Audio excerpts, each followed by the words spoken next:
Za, on est super content de te recevoir aujourd'hui. C'est la première émission de Yezer. Yezer, c'est quoi? C'est une nouvelle plateforme urbaine dans laquelle on va mettre des artistes en avant, la culture urbaine, la culture hip-hop en avant. Et puis, tu es notre premier invité. Ça nous fait très, très plaisir de te recevoir, en tout cas, dans cette première émission de Yezer. On va commencer tout de suite dans le vif du sujet, Za.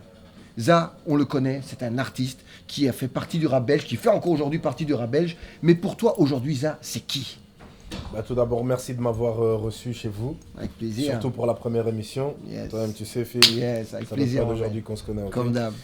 Et Za, MC de Bruxelles. La base, d'où est-ce que c'est parti? C'est le 1050. Et voilà qui c'est. Il fait partie de l'équipe, l'écurie Six Music. Aujourd'hui, Za, tu viens de sortir 3 freestyles. Guess Who's Back. Guess Who's Back, c'est quoi? C'est un retour ou c'est un rappel de qui est Za? Ah, on ne l'avait pas encore sorti celle-là. Mais je crois que c'était plutôt un retour. C'est normal. Ça faisait longtemps que j'avais disparu de la scène. Guess Who's Back. Et 3 freestyles pour annoncer le retour. Za, tu l'as dit toi-même, tu as disparu du milieu artistique, tu as disparu, on va dire, de la vie de tous les jours, en tout cas à la vue de chacun. C'est quoi la raison de cette disparition? Est-ce que c'est une envie de ne plus être devant la scène, de ne plus apparaître en tant qu'artiste? Ou bien il y a peut-être d'autres choses dans ta vie qui se sont déroulées? C'était une incarcération. Voilà, c'est un secret pour peu de personnes ici à Bruxelles, tout simplement. Une incarcération, ça veut dire tu as purgé du temps en prison, tout simplement? Tout simplement, mais c'est toute une série d'histoires à partir de 2010, mais qui tout ont à voir avec le milieu carcéral. Donc voilà, un placement sous bracelet électronique, une incarcération, un moment où on s'est un peu caché aussi. Donc un peu tout ça. Depuis 2010, c'est que des problèmes judiciaires. Des problèmes judiciaires, mais comment est-ce que finalement tu as eu un moment ton succès, les gars du H ont fonctionné, tes projets personnels fonctionnent? Comment est-ce qu'un artiste comme ça arrive, on va dire, à changer sa vie du côté négatif, on va dire, du côté obscur, comme on peut le dire? Pourquoi avoir choisi cette voie-là? C'est plutôt l'inverse. Ça coulait de source que j'aille dans cette voie-là, dans ce que tu appelles entre guillemets le négatif. Même si je trouve pas que c'est vraiment du négatif, mais bon. Voilà, c'était ça. À la base, ce que les 3/4 des personnes cherchent, c'est de l'argent. Ouais. Donc j'ai trouvé mon moyen de chercher de l'argent. Et puis comme j'aimais le rap, la musique, j'ai fait du rap et de la musique en même temps. Mais c'était pas du tout professionnel. C'était ça. C'était plutôt le business, on va l'appeler comme ça, qui était professionnel et la musique était une passion. Oui. Ouais. Comment est-ce qu'on vit une incarcération en tant qu'artiste, en tant qu'écrivain, en tant que MC, puisque tu es MC avant tout? Comment est-ce qu'on vit une incarcération? Un peu comme tout le monde, hein, l'être humain, on dit que l'être humain s'adapte. Donc on s'adapte. Après, en tant que MC, en tant qu'artiste, ça fait du mal. Tu as beaucoup de personnes qui, elles ont l'inspiration facile. Tu vois, j'étais là en prison, j'ai écrit plein de textes. Moi, ça m'a pas fait ça. Ça a plutôt fait l'inverse, tu vois, ça a bloqué. Parce que j'aime bien les grands espaces, j'aime bien regarder le ciel, des bêtises comme ça, les étoiles, tout ça, tu vois. Ça m'inspire beaucoup. Ça veut dire que ça t'a donné l'envie d'arrêter carrément le rap? Par moment, il y a un moment où j'ai arrêté le rap. Ouais. Il n'y a pas de titre aujourd'hui, on va dire, d'écriture qui sort de cette incarcération? Si, il y en a beaucoup. Ça n'a pas bloqué toute mon inspiration. Mais je le ressentais. Je sentais que j'étais étouffé. Alors c'est beaucoup de textes péjoratifs. Beaucoup de pas d'espoir. Tu l'as dit là tout de suite que justement les gens recherchent l'argent. Mais est-ce qu'aujourd'hui tu regrettes ce qui s'est passé? Est-ce que tu te dis c'est du temps que j'ai perdu ou c'était finalement une partie de ta vie et puis tu passes à autre chose aujourd'hui? Ouais, c'est un chapitre de ma vie, je regrette rien. Je suis rentré en incarcération pour plein d'histoires différentes, pas mal de dossiers. Il y en a je m'en fous, il y en a où je suis même fier de les avoir faits, il y en a je suis pas fier, il y en a c'est moi, il y en a c'est pas moi, il y a de tout. Mais je regrette rien. Ça fait partie de... Voilà. C'est ma vie, c'est mon chemin. C'est un chapitre de mon histoire. Donc, il est là. Je passe à un autre chapitre et ainsi de suite. Je regrette rien. Il y a des choses que tu as faites, que tu regrettes, que tu ne regrettes pas. En tout cas, c'est un chapitre de ta vie, tu viens de nous le dire. Mais aujourd'hui, c'est fini. L'incarcération, les problèmes, les soucis de justice, c'est terminé pour ça. C'est ce que je me souhaite, comme n'importe quel être humain. On n'est pas fait pour être enfermé entre quatre murs. Mais ouais, pour moi, je passe à autre chose. Comme je t'ai dit, c'est un chapitre. Next. Za, tu nous l'as dit, tu es un MC. Tu fais partie de cette famille, Six Music, mais tu es aussi un grand frère.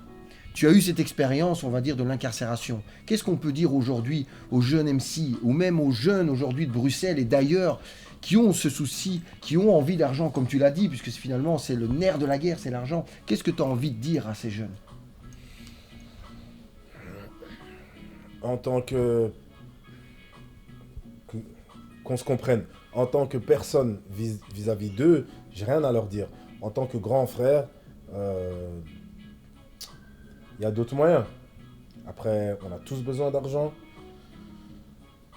Ce qui est illégal ici, une centaine de kilomètres plus loin, ne l'est pas. Bon, je peux comprendre certaines personnes, mais faites attention. Voilà, c'est tout. Faut éviter, faut pas croire tout ce qu'on nous raconte. Parce que tu as plein d'MC qui sont là, ils racontent des bêtises. Les petits frangins, ils écoutent ça. Ils se disent, ouais, c'est cool, hype, c'est ça, non, c'est pas cool, mon frère.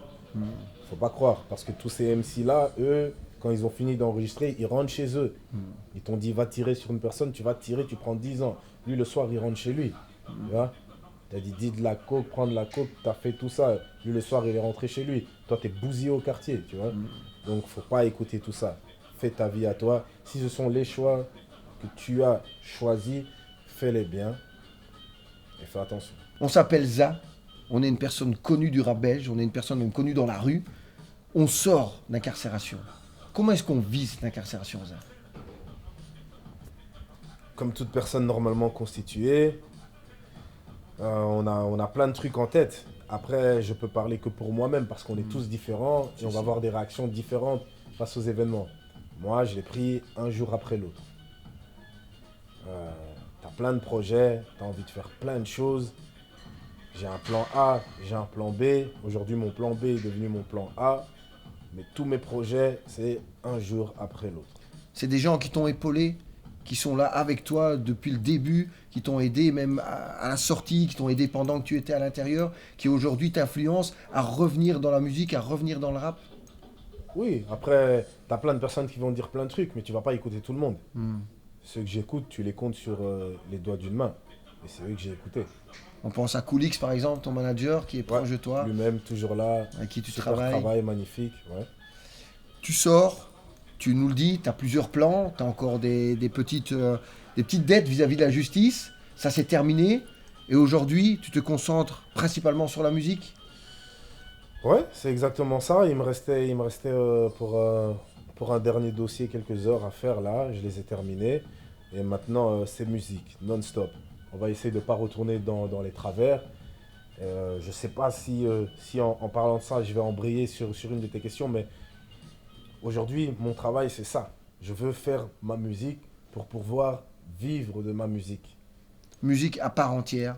Ouais, c'est ça. C'est ça ce que tu veux aujourd'hui. Ouais. Ça, je l'ai dit là tout de suite, il y a 3 freestyles qui sont sortis, mais clippés, donc c'est du professionnel. On sent cette envie, en tout cas, de revenir, mais avec force. C'est-à-dire, on sent Za, l'artiste qui revient avec du professionnel, avec des clips bien faits, de la musique bien faite, des productions qui sortent un petit peu de l'ordinaire. C'est ça aussi que tu as envie de prouver aux gens, de te dire, je suis de retour, mais pas pour rien. Mais c'est marrant que tu dis ça, parce que c'était une des conditions qu'on a mis dans notre entretien avec Coolix. Ok, si je reviens, mais on le fait plus comme avant. Maintenant, on le fait de manière professionnelle. C'est ça la différence. C'est toujours le même travail, c'est toujours moi, mais on le présente différemment. Tu vois, avant, on faisait le meilleur poulet de la ville, mais on le donnait comme ça, mange-le comme tu veux, on te sert dans les mains. Aujourd'hui, on va te la porter, mon frère, sur un plateau doré, avec des petits anges en train de faire pipi tout autour, tu vois, et la sauce qui coule à l'intérieur. Voilà, c'est ça, Six Music. Ça, la machine, Six Music, c'est l'industrie. C'est toujours valable, mais encore pire qu'avant, parce que maintenant, on est en mode machine de guerre. Donc, juridiquement, avec tout ce qui va avec, tu vois. Avocat, tout ça. On est une entité juridique. Tu deviens un artiste à part entière professionnel, puisqu'en plus, on peut déjà annoncer que les 3 freestyles sont en ligne, on peut les visionner, ces 3 clips, c'est Guess Who's Back, 1, 2, 3. Et là, il y a le EP, mais avant le EP, il y a carrément une mixtape qui sort. Tu voulais peut-être en dire quelques mots, je pense. Ouais, mais d'abord, avant ça, je vais vite corriger. Je ne deviens pas un artiste professionnel. Je crois que j'ai toujours été cet artiste-là. L'artiste, lui, il fait ce qu'il a à faire. Par contre, maintenant, je vais endosser la casquette. Je tire les cheveux, moi. Deep in, j'arrache les vêtements. Les sous-vêtements, Wolverine style, tu peux griffer ou crier. Kiffe les bad boys, je sais. On kiffe Tomatos, Biggie Smalls et les Juicy. Je vais te soulever, littéralement.